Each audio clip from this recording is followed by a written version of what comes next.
Hello mga kalabs! Kumusta po kayo? At dahil Sunday nga po ngayon ay magsisimba nga po kami. At sa Tugega raw po pala kami magsisimba. Ayan nga at nag-aabang na nga lang po kami ni Mama dyan ng masakyan.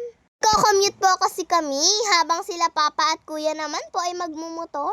Eto at nakarating na nga din po pala kami dito sa may simbahan. At dito na nga lang po pala namin muna hihintayin sila Kuya at Papa sa labas. Wala pa po kasi sila at nauna na nga din po kaming nakarating dito. Sabi nga po ni Mama ay sumilo nga daw po muna kami dito sa may puno dahil ang init-init nga daw po. Palabas na rin po pala ang mga tao dahil tapos na nga din po kasi ang misa. At saktong mauumpisan nga po namin yung sunod na mas pagdating po nila Papa at Kuya. Maya-maya ay dumating na nga din po sila kaya ayan nga at papasok na nga din po kami sa loob. Napakainit nga po ng sikat ng araw sa mga oras na yan mga kalabs. Sabi nga po ni Mama ay bilisan ko nga daw pong paglalakad dahil ang init nga daw po. Pagkatapos po ng isang oras ay natapos na nga din po ang misa. Kaya eto at papalabas na nga din po kami sa simbahan. Sakto nga pong first Sunday ngayong araw. Nakakatuwa nga lang po na sama-sama na naman nga po kami ng pamilya ko.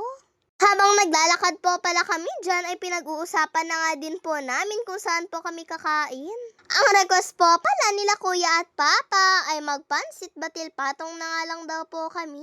Ako naman ay maiba po kasi sana akong gusto. Pero dahil yun naman po yung gusto nila ay sige na nga lang po. I-miss ko na rin naman po yung sabaw ng pansit batil patong. Mabuti na lang po talaga at nadala nga po namin ni Mama ito nga pong payong. Dahil saktong alas 12 na nga din po kasi sa mga oras na yan. At bago po pala kami pupunta sa pupuntahan namin ay nagsindi nga lang po muna kami ng kandila. 4 na kandila po pala yung sinindihan namin dyan. Maya-maya ay nakarating na nga din po kami dito sa Maylinaw. Dito po kasi gusto nila Kuya at Papa na magpansit. Bali nauna po pala sila Papa dito. Nag-commute po kasi kami nila Mama Pagdating nga po namin dito ay sakto naman pong andito nga din po sila Lola. At habang wala pa nga po yung order po naming pansit ay naghahanda na nga din po sila ng sibuyas. Isa rin po kasing sibuyas sa pampasarap po ng pansit. At habang naghihintay po pala, eto nga, tamang laro nga lang po muna ako sa cellphone ko. Mga 20 o 30 minutes po pala ang paghihintay bago nga po maluto yung order namin. At maya-maya mga kalabs, ayan na at luto na nga din po yung pansit namin. Grabe at nakakatakam nga po. Bali yung isang order po pala dyan ay overload nga po yan mga kalabs at share nga po kaming dalawa ni Mama. Hindi rin naman po kasi namin mauubos kapag po tag-isa po namin ng order. Mahilig nga po kami sa pansit, pero hindi nga po namin nauubos ang per order. Pero sila Kuya at Papa ay talaga naman. At bitin pa nga po sila sa isang order. Eto nga at kumukuha na nga din po ako dyan ng pansit ko. Halos lahat nga po ng karahay nito ay kinuha ko. May naiwan naman po kasi dyang malaking karahay kay Mama. Si Kuya nga ay tuwang-tuwa nga po siya dyan dahil makakapansit na naman nga po siya. At syempre, bago nga po kami kumain ay nagpasalamat nga lang po muna kami kay Lord. Sa masarap na pagkain, sa blessings at sa araw na ito. Thank you po, Lord! At syempre, pagkatapos nga po naming mag-pray ay kainan na po. Ako nga ay hindi na nga din po ako naglagay ng sibuyas dahil ayaw ko po kasi nun. At sila Mama, Papa at Kuya nga lang din po yung nagsibuyas dyan. Hindi rin po kasi pwedeng mawala ang sibuyas sa kanila. Ayan, at dumating na nga din po yung sabaw namin.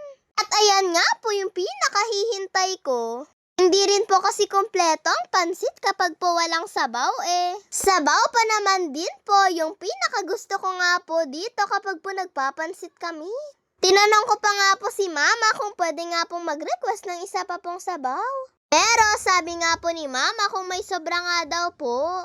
Masyado nga din pong ine-enjoy ni Kuya yung pansit niya dahil matagal-tagal na rin po kasi kaming hindi nagpapansit At ngayon na naman nga po ulit. Kadami nga po ng pansit ni Kuya ay kulang pa nga po yan sa kanya. Habang ako naman ay malapit na nga din pong matapos dito po sa kinakain ko. At hindi na nga din po pala ako umulit na kumuha sa pansit ni Mama. Hindi nga din po pala naubos ni Mama yung pansit niya, kaya binigay niya na nga lang po yun kay Kuya. Tulad po ng sabi ko, mahilig po kami sa pansit pero hindi nga po namin nauubos ang isang order. Kahit nga po yung mga ibang toppings ng pansit ni Mama, ay binigay niya na nga din po yun kay Kuya at Papa. Eto nga at last bite ko na nga lang din po ito mga kalabs. Grabe at nakakabusog po talaga ang pansit. At syempre, pang last nga lang din po natin itong sabaw. Pwede nga lang din po kasi sanang humingi ng sabaw dyan. Kaya lang ay nakakahiya nga po kasi. Hindi nga din po kasi alam ni Mama kung pwede po hindi. Bitin nga din po kasi ako sa sabaw na to eh. Sarap po kasi sobra ng sabaw nila eh. Natapos ko na nga din pong kainin yung pansit ko pero mainit pa rin nga po itong sabaw ko. At napapaso pa rin nga po yung dila ko mga kalabs. Si Kuya nga ay pinagpapawisan nga po siya dahil nga po sa maanghang. Sili po kasi yung sibuyas na sausawan nga po nila kanina. Pero solve na nga din po yan si Kuya. At pagkatapos po pala namin kumain, ayan nga tumayo na nga din po kami para po makauwi na rin. Bali, sasabay po pala kaming dalawa ni Kuya sa kanila lola. Saktong uuwi na rin po kasi sila. Bali, nasa kabilang table po pala sila lola mga kalabs.